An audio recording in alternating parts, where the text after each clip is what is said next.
So, when you play at an iconic brand, shows like ours talk Packers all the time. Mm-hmm. Do we ever say stuff on any of these shows? It could be Stephen A. It could be Skip. They ever say anything and you guys are like, what the hell are they talking about? Yeah, all the time. But I mean, that's what comes with it, being a Packer, and we're gonna get talked about a lot. We're gonna get everybody best shot. That's just what it is. So you just reworked your contract. Preston Smith got paid. Aaron got paid. Let's first talk about that. So what the Packers essentially did with you is what they did with Aaron. They just said, Kenny, we're going to give you a bunch of money now. It's not going to hurt the cap. As a player, are you good with that, or would you rather have the stability of big money every year? I'm good with it. As long as I'm getting my money. I'm good with it. I'm in the business of trying to win a Super Bowl, and the best way for us to do that right now is for me to restructure my contract and do that. So we're trying to get to a Super Bowl and make things happen. So Davante Adams is a filthy good player. You're sitting there when you look at Davante. Are you concerned that they will not be able to bring him back? No. I mean, that's the best receiver in the league, and great player, a guy that comes in each and every day and works, and not a big talker. Not a big talker. That guy. When I was looking to get paid, he was a guy that I looked up to. Like, when I'm watching him, I'm like, this guy comes into work every single day. Don't complain.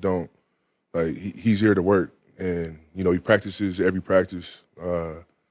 Plays every game. He's out there. Just busting his tail. So, I think it'd be hard for them, a hard pill for them to swallow to let somebody like that, walk out. And I think they probably get something done. I think so. He's respected though in the room. Yeah, definitely. Everybody loves Davante in the organization. Everybody. So when this whole off season, Aaron's been noisy. There's been the McAfee show, the comments, the Vax. Aaron is and Green Bay is the smallest city in the league. In fact, it's the smallest professional sports town in America. Can Aaron go out? Like when Green Bay, it's different. Like UCLA in LA, you could disappear there. Yeah. I mean, good God, you're right next to Beverly Hills and Bel Air. There's Denzel's walking, getting a coffee on your campus. Right. But in Green Bay, is it different being a Packer when you talk to other pro athletes? It is, but it's, I mean, honestly, I feel like they see us all the time. Like, they see us all the time. Like, they hardly, I mean, unless it's like a charity event or something like that and everybody wants, autographs and stuff like that. But, I mean, I go out all the time with my girlfriend or, with some family and go out to eat. And, they see us, they can see us at Starbucks or. They don't bother you? Or they don't bother us. They don't bother us at all. Like, you're part of the community. Yeah, we just part of the community. Grocery stores, you'll get sometimes you'll get a fan that wants to take a picture, but for the most part, they see you, they say hi, and you just keep it moving. So, does it matter as a pro athlete? I said this. I thought Green Bay's obviously well run. When you lost to San Francisco at home, of the playoff losses in recent years, and you've only been in this league 6 years, but you've gone through some, like when you lost, it's one thing when you lost to San Francisco a couple years ago, they were really good. They led the Chiefs for 3.5 quarters. Right, I thought they were the best team in the league. Yep. They kind of bulldozed a lot of people. That's different. But when you lost to San Francisco this time, Kenny, just take me to the next 3 or 4 days for you emotionally, what that was like. Yeah, man, when we lost to San Francisco, I truly felt like we were the best team, in the league. And, everybody that we beat the Bengals that year, beat the Rams, beat the 49ers earlier that year. The only team we didn't beat was the Titans, and we didn't have them on our schedule. But we beat all those teams. And, like just to see those guys play in the Super Bowl and, to know that we beat majority of the teams that was left in the playoffs, like that's what crushed me the most. It's because we just know that we right there.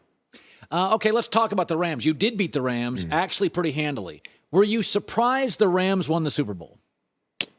Was I surprised? No, I wasn't surprised. They're a really good football team. they do a lot of things well. Matthew Stafford, is a great quarterback. He does a lot of great things for them. The coach, Sean McVay, he's a great coach. And then you got one of the best, one of the best defensive players in the league. I mean, Aaron Donald is Aaron Donald. So I knew they had like a lot of playmakers, but I knew we matched up with them really well. Yeah. For the record, as a Pro Bowl defensive lineman, when you look at Aaron Donald, what do you see? Man, just he's athletic. A guy that like I look at it from. I could tell he studies the game. He knows what's coming. How you can tell? Yeah, I could tell the way he plays the game. I could tell he's a guy that studies the game. He's very active, and like a lot of people think like it's all finesse and stuff with him, but he's a powerful guy. He's a powerful guy. He uses his power really well, and a lot of his power sets up all the finesse stuff, and that's how he's making guys look crazy. But a lot of that power that he brings to the game sets all that stuff up, and it's good to see a guy doing that. By the way, the Buccaneers have lost both guards, both. Ali Marpet's really good player. Yep, tough dude, and now they lost. Is it Kappa, the kid to the Bengals? And it's interesting because Brady is older. And when you played the Buccaneers a couple times, and they beat you guys. People don't think a lot about interior offensive linemen. We talk about left tackles and quarterbacks and edge rushers. When you look at Tampa now, both guards out. As a defensive player, Tampa's going to be right on your way to the Super Bowl. You're going to win your division. What does it mean when you look at them? Do you think, that's a vulnerable team now? I wouldn't say they're vulnerable. I think they're going to make some moves, and they're going to make sure Tom Brady's protected. But just looking at it from an interior defensive lineman perspective, you playing like somebody like Tom Brady. You gotta. Of course, you want to get pressure on the edge, but you want to get pressure in his face too. He's worse with that. Yeah, he's worse with pressure in his face. So you gotta get pressure up the middle, and because a lot of those quarterbacks they can feel that outside pressure and step up in the pocket, and you get Tom Brady time, he's going he's going to kill you. So you gotta get pressure up the middle, and get pressure in his face and make him make errant throws. Kenny Clark, Packer defensive tackle. When Matt LaFleur came there, he was a coordinator in Tennessee, kind of a quiet guy. We didn't know much about him. He's good friends with McVay. McVay's big presence, right? Right. Then there's Shanahan, his schematics, and Matt LaFleur was this nice guy. Tell me the difference between Mike McCarthy and Matt LaFleur. Let's start with practice. Does the vibe feel different with him? Yeah. I think just the vibe overall is different. Just a younger, more like the energy at practice, the music, and just everything. Just feel like it's just like a different energy to practices. Coach McCarthy, was a great coach though. But he's old school. Yeah, old. He's not like I wouldn't say he's an old school coach, but just the new Coach LaFleur, the way he lets us lead the team, and he allows us to lead the team, and the way he goes about things is definitely just like a different vibe, I would say. You say he lets you lead the team. When you're a pro athlete, you're one of the 6 best players in the football team. And it's weird. Sometimes most good coaches have like a leadership council. Like they have 6 or 7 guys. Do you like being a leader? What is it like? Do you ever have to chew on a player? And you have to go and confront a player? Are you comfortable with that? Do you ever do that? Yeah, I mean, I go about my leadership different. I'm a lead by example kind of guy. But if I do have to talk to somebody and let somebody know what's going on or whatever, I can do that too. But I think the best coaches. I think the best teams overall are player-led teams that's out there having fun And you can watch on TV and watch these games and see the teams that's really out there, having fun and really enjoying, being out there, and the teams that's not, whether you're winning or losing. So you grew up, and for people who are not from Southern California, you grew up closer to the mountains, gets very warm in the summer. And then you go to UCLA, and it's very nice. And then you get drafted by Green Bay. Yeah. So take me to a December game. It is 7 degrees. You grew up with sun. You played college sun. Many of your games. Take me to the coldest game you've ever played in Green Bay. I would say the coldest one was actually this last. I mean, that Saturday we played the 49ers, but. Oh, that was freezing. Yeah, that was freezing. Yeah, that was freezing, and the wind was blowing pretty hard. I just go back to my first ever game because I never seen the snow. Like coming from California, I never seen the snow, never drove in snow, never anything. And I remember we played the Texans my first year, my rookie year, and I had made a tackle and I slid like an extra 5 yards, from falling on the ground, but the ground was just so slippery. Yeah, it's crazy. Like the things you got to do to get prepared to play in the cold, the cleats, your gloves, and the style of play. It's different. It's just a different vibe when you playing in the snow and in those different elements. So let's go to a typical practice. Aaron Rodgers is going to be a first ballot Hall of Famer. Now he's the richest guy in the league.